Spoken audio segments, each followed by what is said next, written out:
Students, and welcome to my channel. Here I have already discussed with about the Indian reformers in the chapter 7, and today I'll just talk about this particular people, how they have taken the initiative, make the India a little bit different from the existing one. So here you can find especially the persons of Raja Mohan Roy, then Ishwar Chandra Vidyasagar, then Sir Syed Ahmed Khan. These are few people who came forward to make the Indian people, especially to understand about how these people are actually invaded with the superstitions and false belief. So to come out of this, Rajaram Mohan Roy has taken the initiative, and that's why it is with the help of the Indian actually reformers, the Britishers actually some extent very successful. Otherwise, if the Indian could have been not initiated, maybe it could have been some objection could have been there. So anyway, here there was a great contribution from this three people who have come out and then actually took the initiative of integrating the Western education into Indian culture. And today, for example, we can see that due to that hard work, actually, today many people are actually able to go out of this country and then can make their life better, and they can deal with the different people, and they are aware about the out world. So that is the thing, otherwise we become the frog in the well. Yeah, some of the people may blame that even the other countries are not moving to other part of the world and yet they are developed. So today whatever the things we have got today, whatever the things we want to make, if you don't contact with the other country, you never be successful, because physically the world has been distributed the different minerals in different parts of the world. Today what the minerals we may not be having for the machinery products, then how we can produce this one. So that's why we need to contact with the other part of the world so that we can get the those parts for our this any of the mission that we start. So you can see the ISRO or any of the companies which is here in India, it is functioning. It is not only the Indian product or Indian made machinery things are actually here is made. It is not like that. Most of the parts are actually see from out of the world is borrowed, out of this country is borrowed, and then those parts they are joining, and most of the time even outside the scientists also giving the suggestion, advising, and some sort of like input they are actually providing. So today the world is the world of information. It means today, if suppose we are advancing, it is because that this particular language also is a great contribution in a development. So we can't deny it. So however, many people will oppose it, but then here we can't deny it. Today, if India could have not taken the initiative on this area, perhaps we could have not be dealt with other part of the world. Today, most of the things we are actually buying from the other part of the country, where we are making here. The government themselves are not that much taking initiative. So in that case, you can see that most of the parts, even though we are making, but there are many of the parts we are buying from the outside of the world, and this is the a great contribution of the language even. So that is the thing we have to understand.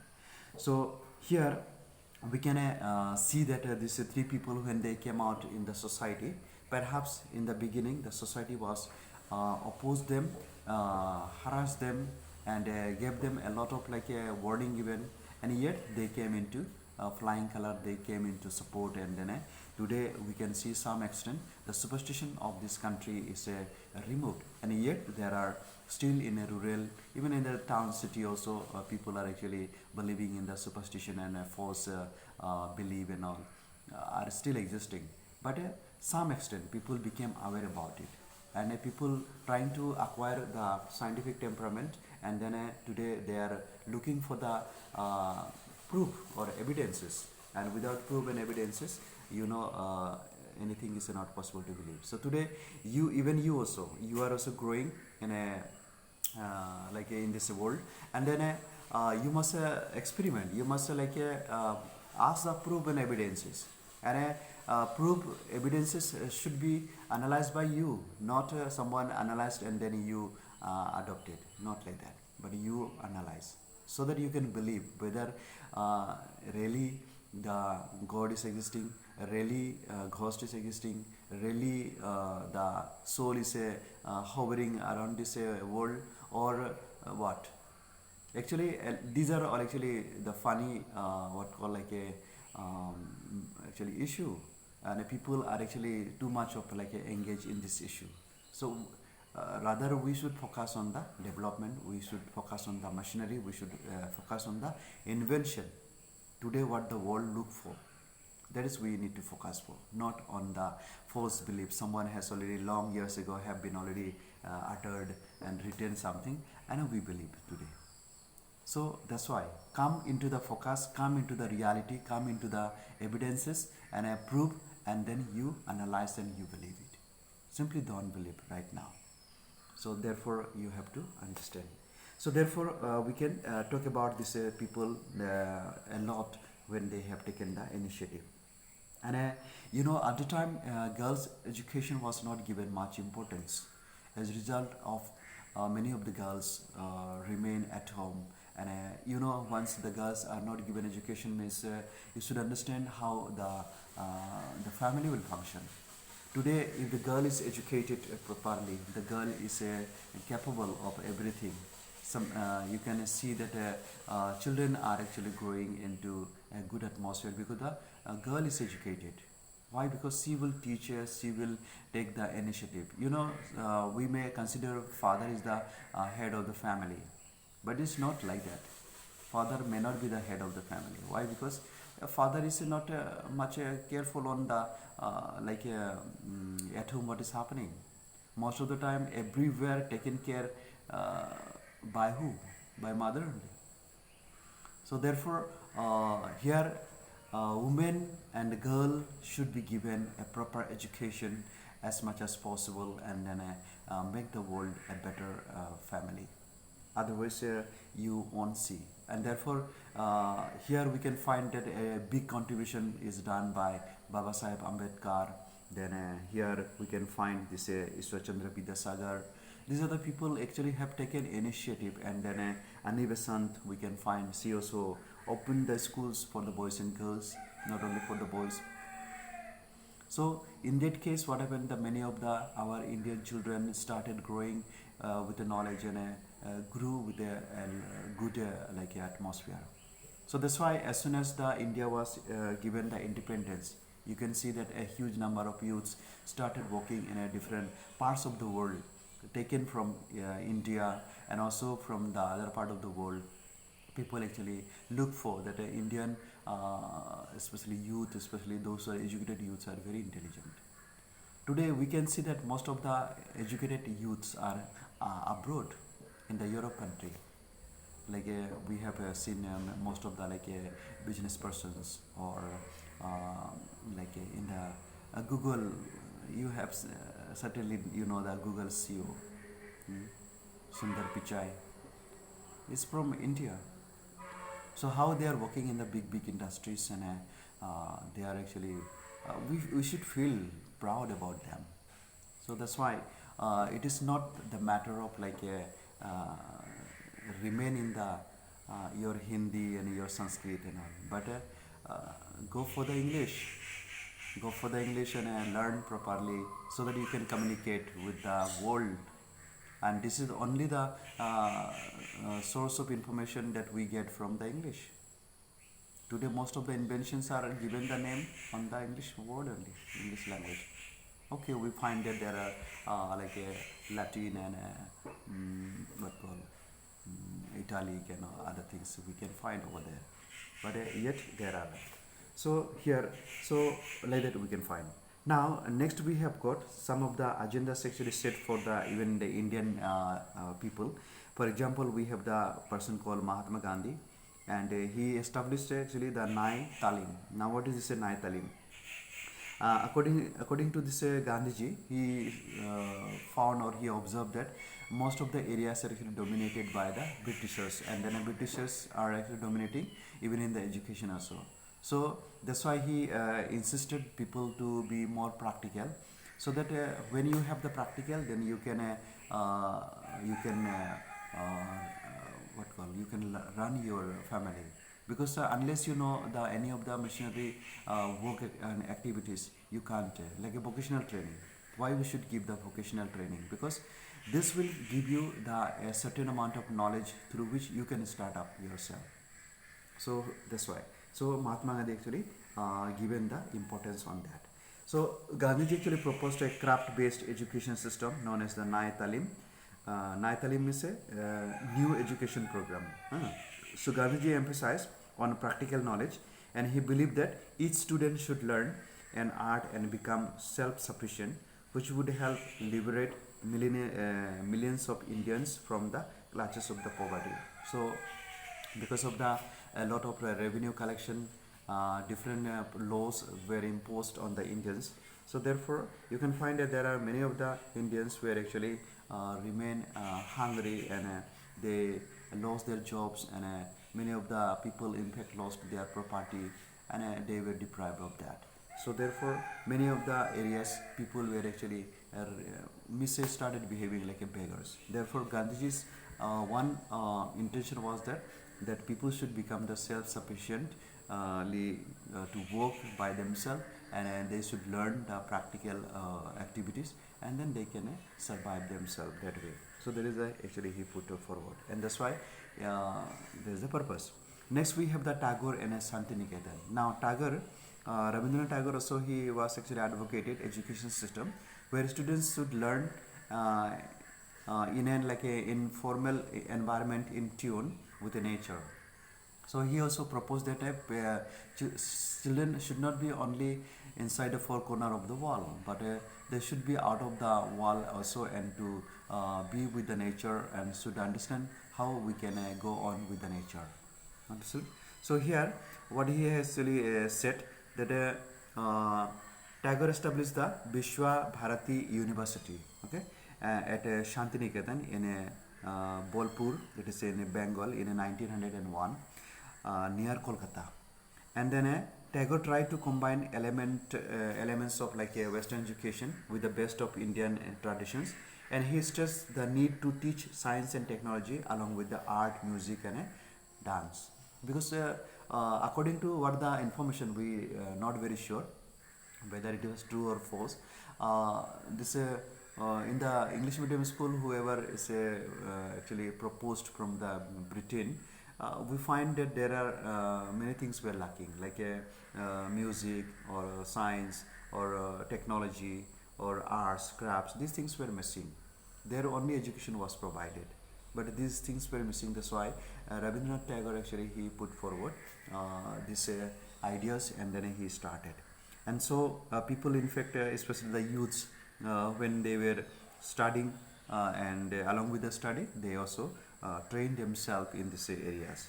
So that's why art, music, and dance also became in India. And you know, in Kolkata, most of the areas are actually culturally actually grown cities. And in Kolkata only you can see the best musicians, best singers. Also we can find in, from Kolkata. So anyway, so these are the few things we can understand. And in many ways, the ideas of Mahatma Gandhi and Tagore were actually similar regarding education. So, however, they differed in the like certain aspects. So, Mahatma Gandhi was actually critical of Western education, and he did not appreciate the worship of machine and machinery technology. Now, this is the Gandhiji's idea. Now, if you see, this idea is very wrong. Very wrong. Mahatma Gandhi was actually critical of Western education. He himself studied in Britain. He's a barrister, and then now he himself is objecting it. It means you enjoy, and then you will object for the others. So anyway, that is his idea. But I personally don't agree with this system, because technology and Western educations are actually not ruining the people. It is our negative mentality, therefore we take that way. Yeah, we find that there are people who had the negative mentality and they came in India and they did certain misuse and exploitative method also they applied. But it doesn't mean that this is actually ruining in future. Today we are depending on that. Okay, so here you can see Western education, and he did not appreciate the worship of machine and technology.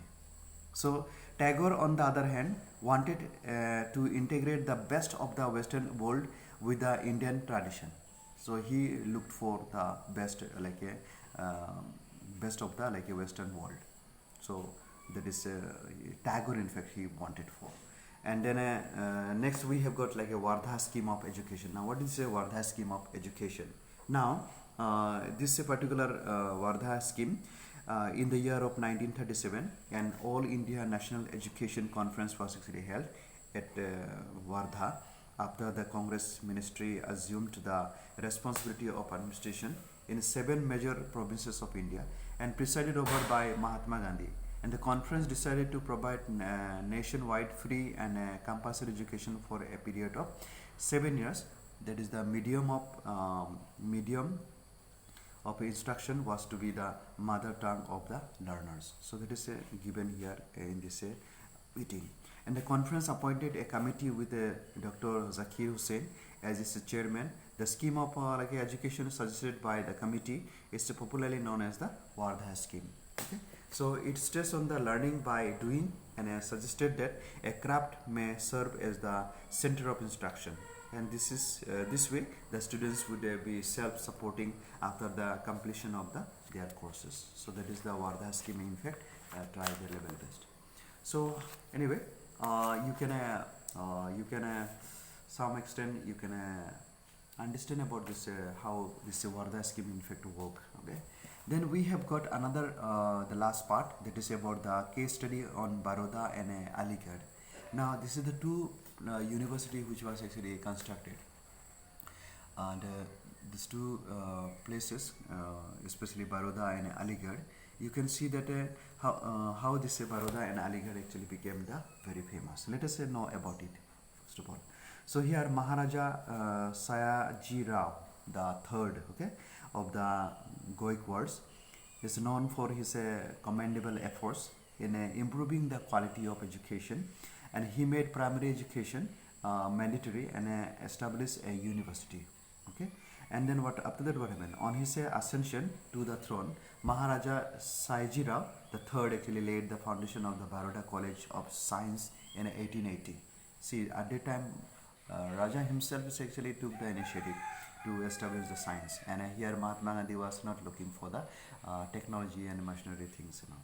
So in 1949, what happened? This college was actually made a part of the Maharaja Sayaji Rao University, that is a MSU. MSU actually functioned as a residential as well as the teaching university. Okay, and then several donations were actually made by Maharaja Sayaji Rao third's wife even. So in fact actually Maharani, that is a Chimanbai Saheba, gave a huge a donation for running a women's college in the university.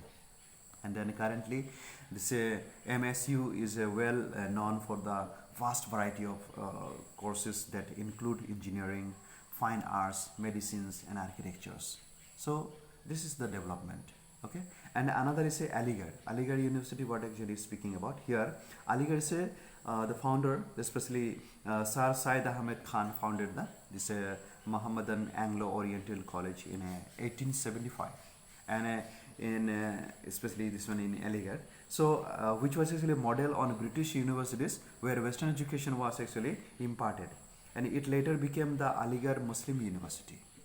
So the British policy of divide and rule ensured that the Hindu-Muslim unity would not be a threat to them as had happened during the revolt of 1857, and deliberate actions on the part of the British. So such as removing Persian from government offices, and of course making English mandatory and compulsory for procuring a government a job, and had started to take a toll on the Muslims, and who became anxious about their future. Now see, Sir Syed Ahmed Khan realized that the Muslim could not have a future in India unless they were exposed to Western education.